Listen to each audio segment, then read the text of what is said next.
So, it is official. Bronny James is now a Laker. Bronny James is playing with his dad in what is one of the craziest NBA situations ever. A player being able to play with their son. But LeBron James is adding to a basketball career no one's going to be able to replicate. I don't think anyone's ever going to replicate the 6 and 8 years, the retiring, coming back, winning 3 in a row again, three-peat that Michael Jordan did. I don't think anyone's going to be able to replicate what LeBron has done in his basketball career. And definitely with this one, I'm not sure this is ever going to be replicated. I'm really not sure. Before we get on to it, if you guys are new to the channel, subscribe. If we can hit like 13.3k by the end of that, that's insane. Like we were literally just trying to hit like 30. We were just trying to hit 13.1k, honestly, today, but absolutely incredible. Either way, we're looking right here at Bronny James, who was drafted 55. One thing I really don't like about the situation was Rich Paul was calling teams and saying that if they drafted Bronny James, he wouldn't play in the NBA. He'd go to Australia. That if the only place he was going to go was the Lakers. Which, look, it is what it is. And agents can do, again, whatever they want with their client. But, yeah, it is. Like, look, Bronny seems to be a good kid. Bronny does seem to be a good kid. Is there any, like, would he be an NBA player if his name wasn't LeBron James Jr.? Of course he wouldn't be.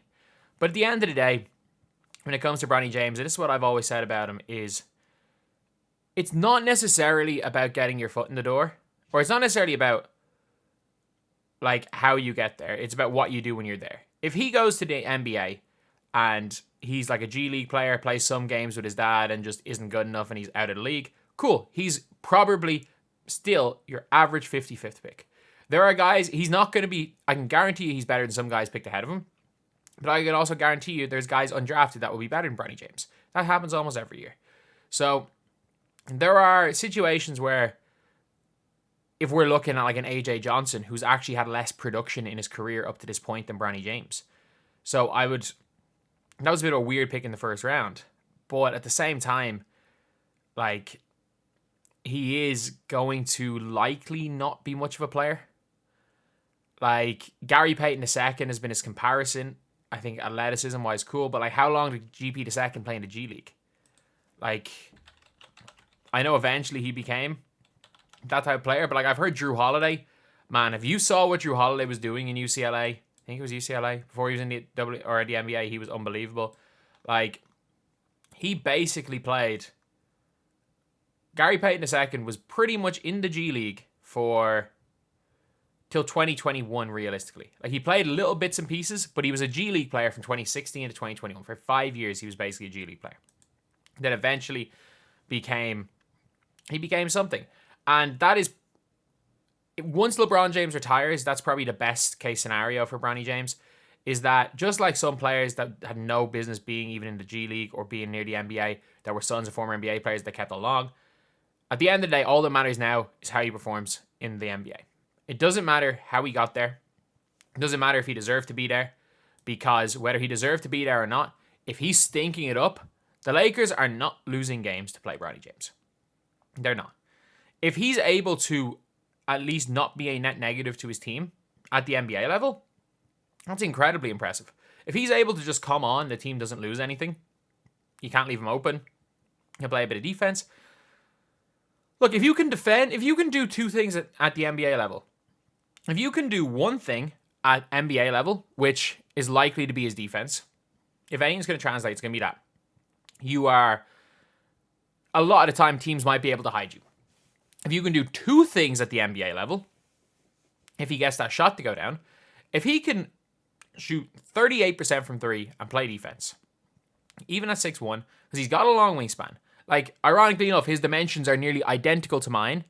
It's just obviously, like, weight-wise, a lot more muscle on him than myself.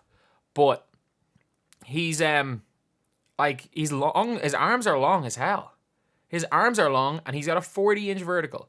So we've seen guys in that mold at that like 6'1". Like he's 6'1.5" without shoes. So in that 6'3" defensive shooting guards, we've seen plenty of them. We've seen plenty of them in the NBA. And I think there is definitely a role for Bronny James if he's in the right situation. I don't know if the Lakers is the right situation for him, but the fact that his name's LeBron James Jr., he was with the Lakers, he was drafted with his dad, means he has his foot in the door. Now, everything he did in USC, everything he did in Sierra Canyon, like he did not deserve to be an All-American based on what he did at Sierra Canyon, but he looked good in the All-American game. He probably didn't do enough in college to even be invited to draft combine, but he looked good at the combine. He is getting into doors throughout his entire career. He has gotten into rooms he shouldn't have gotten into because of who he is and his name, but you also have to take into account that he's held his own in every place. And I wouldn't put it past Bronny James being able to hold his own in the NBA because he has been the third or fourth best player on his team always.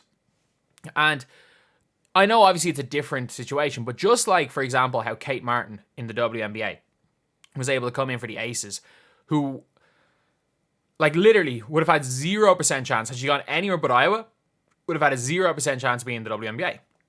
But she developed into a really good role player. Her stats weren't the greatest, but she was a really good role player, and she's still a really good role player in the WNBA. That could happen with Bronny. Bronny could genuinely come in as a role player because unlike most rookies who have to change their game because they were the best in college and now suddenly they're not, they might have to go and change their game and fit in with a role. Bronny has to play exactly how he's been playing in high school, exactly how he's playing at USC. Obviously, shooting percentages weren't good enough last year. Defensively, still was fine, but you really are looking at a guy who there is potential that he can play the exact role. He doesn't, like, there's potential for him because he doesn't have to change his role. He has a lot of transferable qualities. A lot of the things he's good at are things that are transferable between high school, college, and the NBA. It's not like he's an isolation scorer, which is much harder to transfer than being a 3-and-D player. And best case scenario for Bronny, that's what he is. Is he ever going to be an all-star? No. Is he ever going to be an all-star player? Of course he's not. He's fine.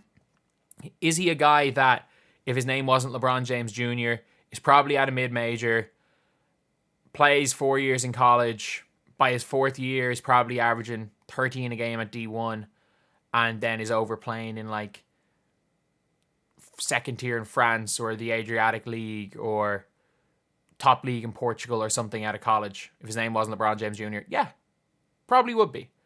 But at the end of the day, there are guys playing in some of these leagues overseas that if you put him onto an NBA floor, they could do a job. And that could be the case of Bronny James. He's just been put in the shop window and is going to be given the opportunity. He's probably getting opportunities that other people of skill level wouldn't get, but it's now all about whether or not Bronny James is going to take the opportunity.